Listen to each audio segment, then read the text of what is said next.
Hey guys, it's Celine. It's Friday, the 12th of February 2021, in the afternoon somewhere. 2 o'clock, just past.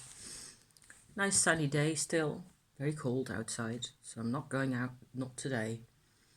Instead, I want to talk to you about grounding and whether that's actually possible, and the connection to Shakti and or Tumo in my case, and also the connection to earth energy and those types of things. So if that's what you want to hear me talk about, then stick around. I've no idea whether, because I haven't got any notes or anything, I just had a couple of interesting experiences again. I'm going to try and share what I saw and felt to the extent that that's possible. I've also got me a big, nice lump of tourmaline quartz sitting here in my hands. I've got a nice big amethyst crystal that I experience as a type of grounding stone. So I think grounding, sorry about that. I just had a big lunch with lots of cheese, and so it's a bit, yeah. It'll sort itself out as I sit here as we get this done. I think that there's actually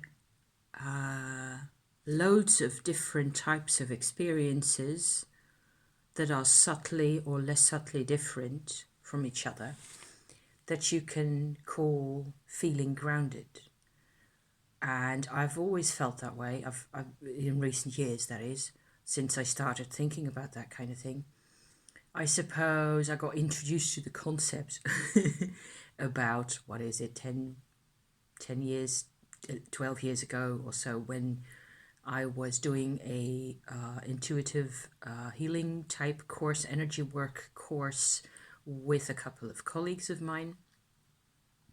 And I noticed that one thing that people tended to say to me at that point, and to each other, not just to me, was that if you focused your attention on your tailbone, so the outer end of your spine in your bottom right there, that you would start to feel more grounded. And that was the only experience I had in this field at that moment. Occasionally found it quite difficult to do. I lived completely and utterly in my brain, as most people do, and as I think is nearly unavoidable in the society and the culture we live in. That's what tends to happen. And so you don't really get comments, as to why are you not grounded enough, that kind of a thing, which was what they said to me occasionally I tend to get upset really easily. I tend to be very much a rationalist, as I've said before, and it just doesn't really, it comes naturally eventually if I just undo a whole lot of my programming and, keep at it in general. I discover things about this whole grounding business. I will try to sit, maybe if I sit like this, then the camera can see me better, because if I'm in the sun, halfway in the sun, for some reason the camera doesn't see my face anymore, and it just goes black and white like that. It freaks me out. Another thing to get upset about. So, grounding, okay? We more or less, in this type of a community that we're in, we're aware of the fact that if you're grounded, whatever that actually means to each of us in a particular situation, and it can mean something else in a period of time, it can also mean, something completely different again the next year or the year after that. It's just quite personal. And now this slab of sunshine is freaking me out. I just have to live with this somehow.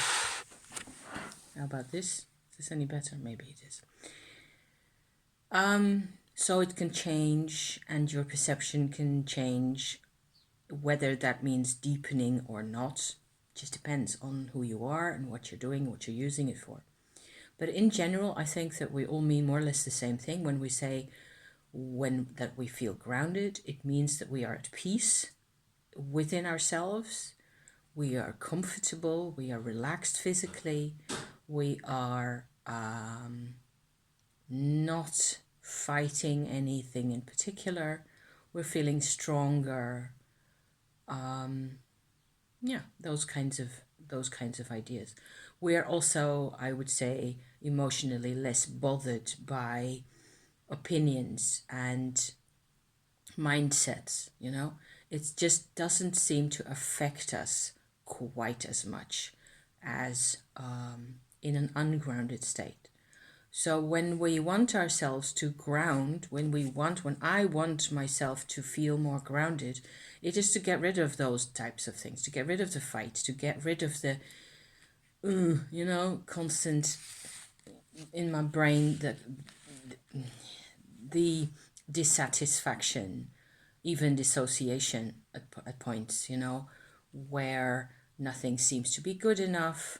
I am constantly, I overdo it.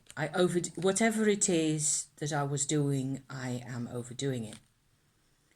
So to go against that, I tend to occasionally, when I think of it, look for grounding tools. I think I made a video at one point, quite a while ago, maybe a year ago or so, about crystals for grounding, and I don't think either of these were on that list at that point.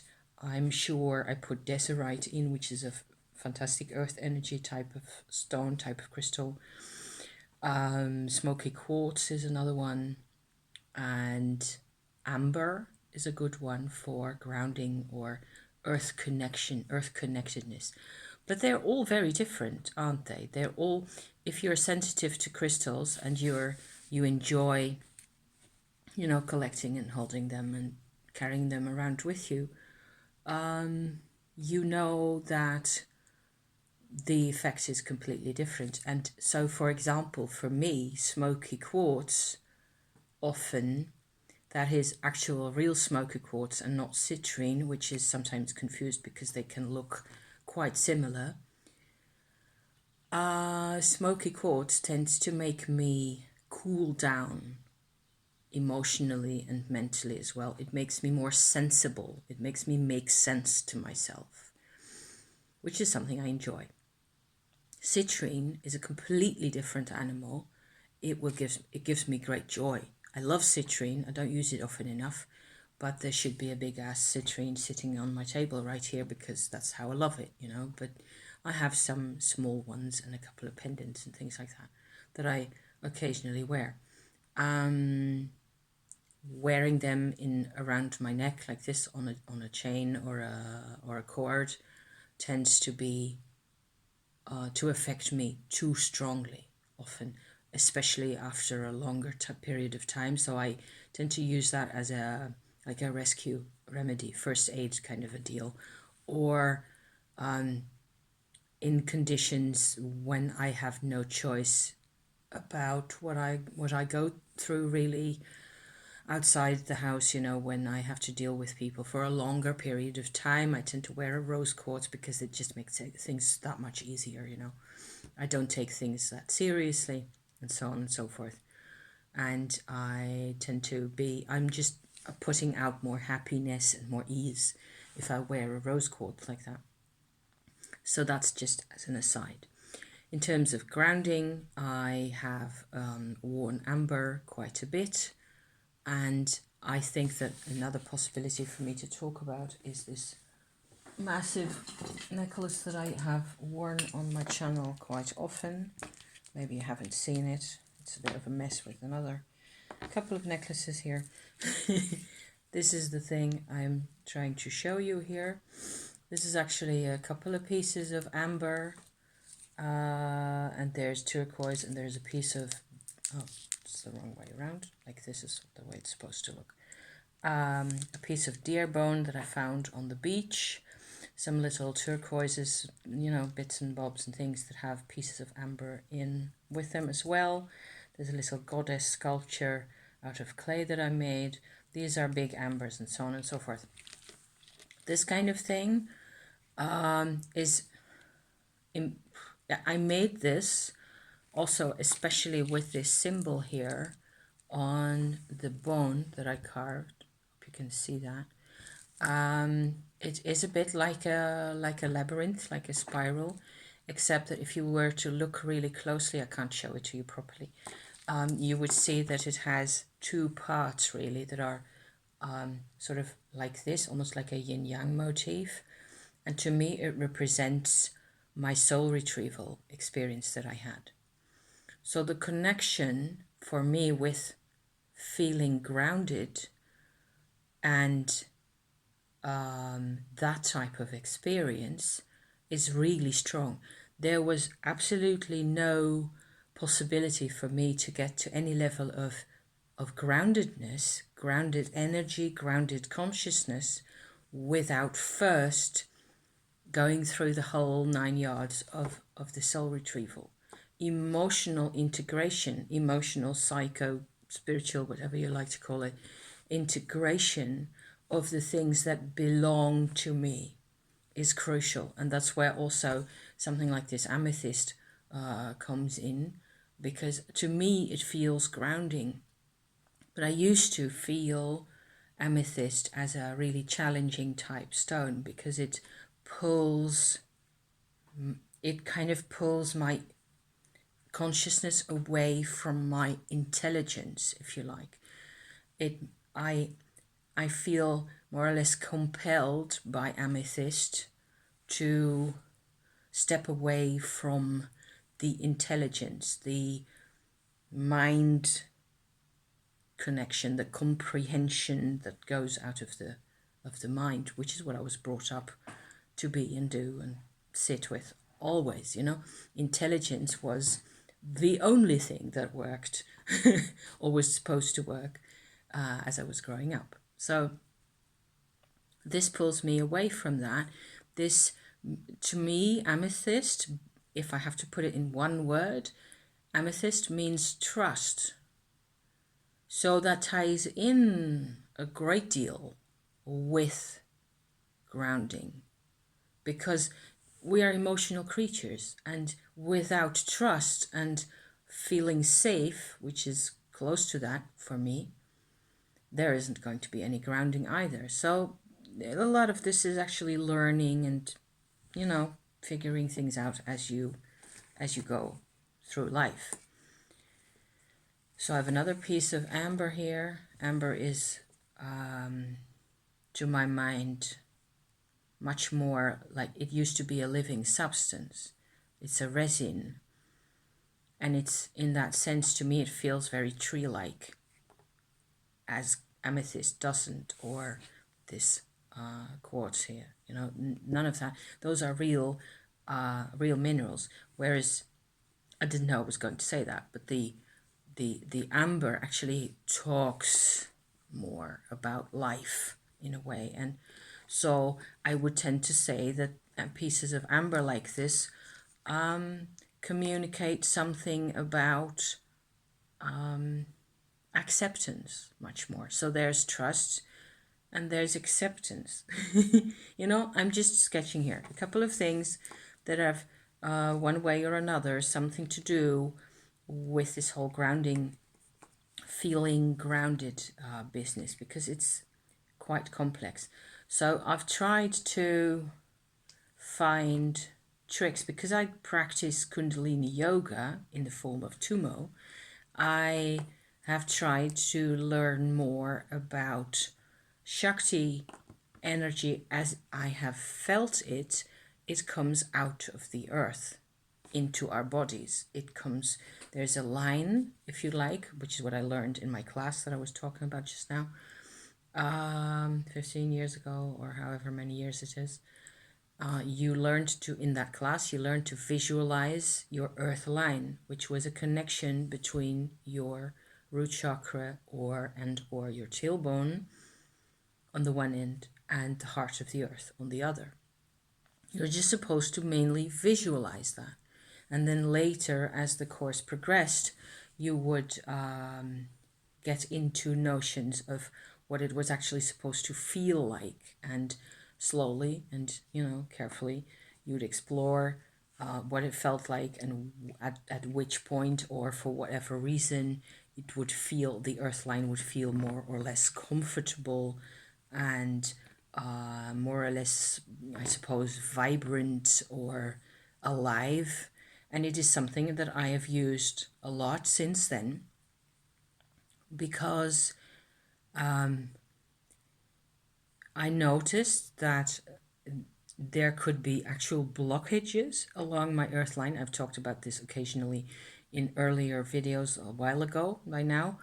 I think in 2019, at the last point, I must have talked about how the earth line can actually be blocked, or more or less blocked, and that if you manage to unblock that with some type of a healing vibration, then what you get is more Shakti energy. That is, and it's like a mechanism, really. If you free up the earth line, or the earth star chakra, which is the connecting point at the surface of the earth beneath your feet, there's often a lot of old stuff there, old vibrational things that just tend to sit around there forever until you do something about them. And that's where I use white light to, which is one form of, of a healing vibration, to get rid of that type of blockage. Because by now I've done this for, I don't know, 8 to 9 years or so, at least, more or less regularly, and I can see that if I get a headache, that's what happens. I have to put my white light in there. There's always a sense of, for example, having gone through a very emotional period for some reason or other, which is something that tends to happen to me every week or so, I get residual vibrational drama vibrations, residual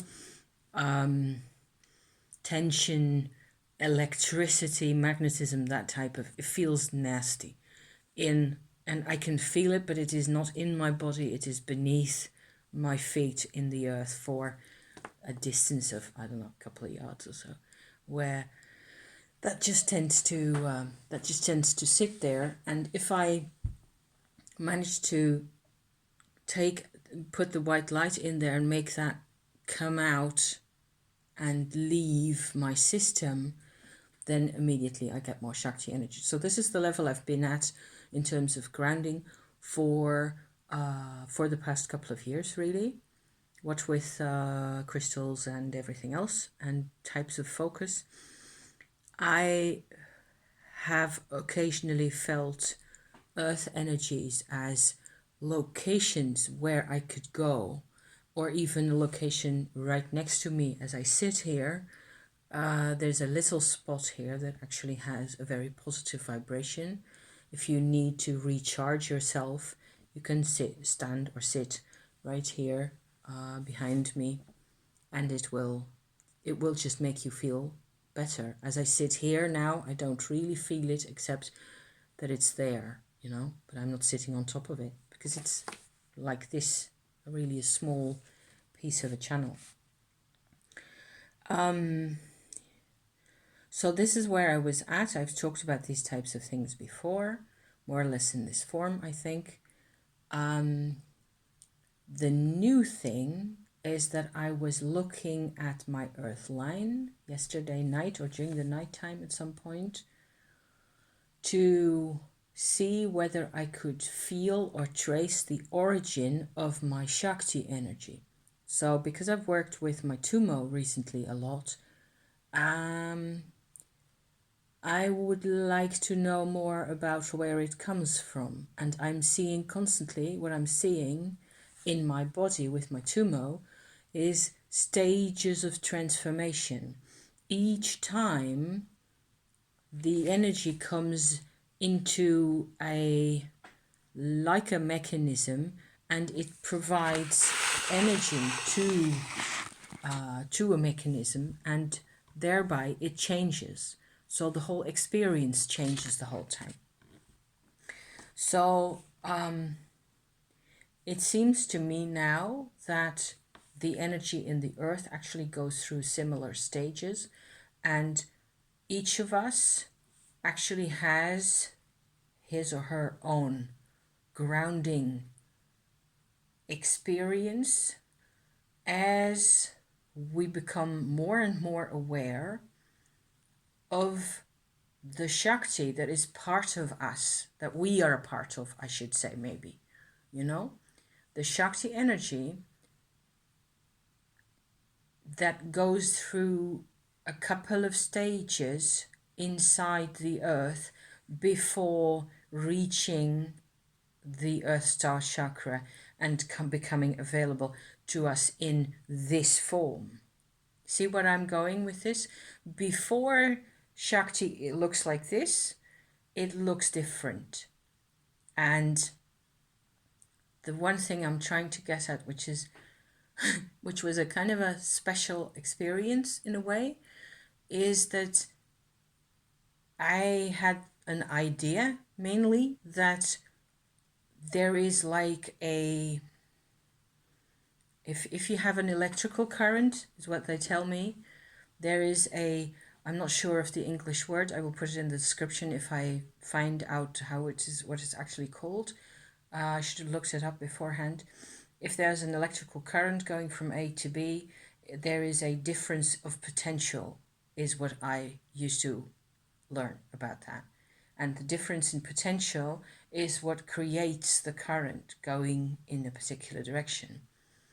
So this image fell into my mind, and I felt like, what if the same thing applies to the Shakti earth line thing down into the earth from us, you know, or actually coming up from the heart of the earth to us.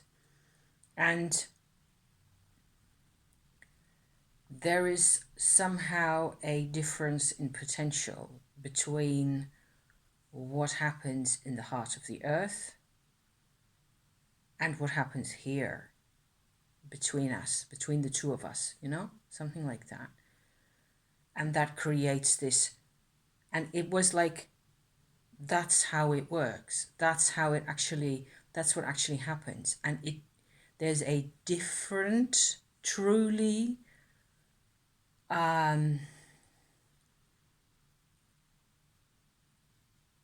looking for words here.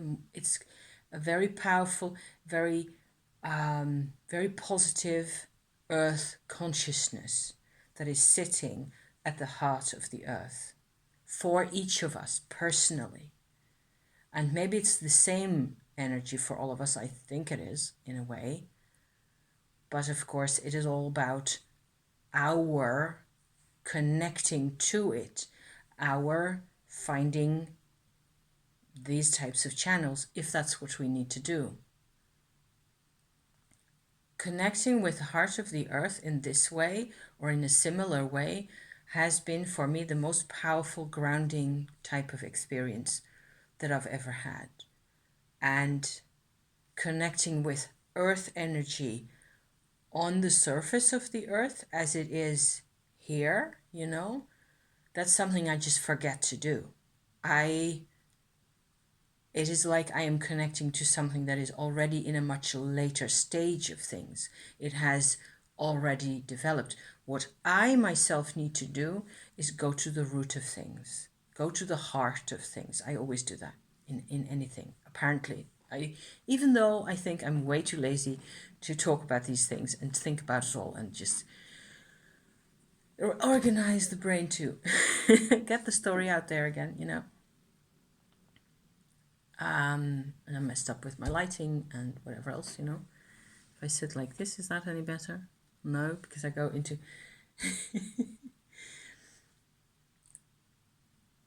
And I suppose that if I'm making myself available to this vibration, it is like what happens to the Shakti energy inside the earth is that it intensifies and or accelerates in terms of how it feels, going from the heart of the earth through the different layers inside the planet to the crust of the planet, to the floor of my house here, to this person, you know? It is a continual acceleration, and the Tumo process continues that, except it in the body, it isn't supposed to be accelerated the whole time. It is supposed to be condensed and solidified and made permanently available. So that's what happens there. And it's a handful. I've actually managed by now to get to my third Dantian level. And a couple of things, what I tend to notice is that I have a clearer perception of my crystals, my sense of what my crystals do for me, my sense of myself. It's a whole new world, really. It's a very clear and bright world that I'm in suddenly. So this is a third eye type perception that I have had very little in my life. So I'm hoping this makes sense to somebody out there. I actually had cards that were kind of funny because I had the King of Wands come out first of all. Then I wanted to look for the Ace of Pentacles, and the first card next to the King of Wands was the Ace of Pentacles. So yeah, and the third one was the Eight of Pentacles. Quite cool. I'm trying to think whether there was anything I needed to add to this little story here. It is about connecting yourself truly to the earth,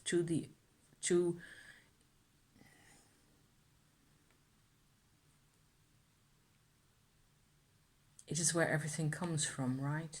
And it is, you make yourself available, but you also make all the resources available to yourself.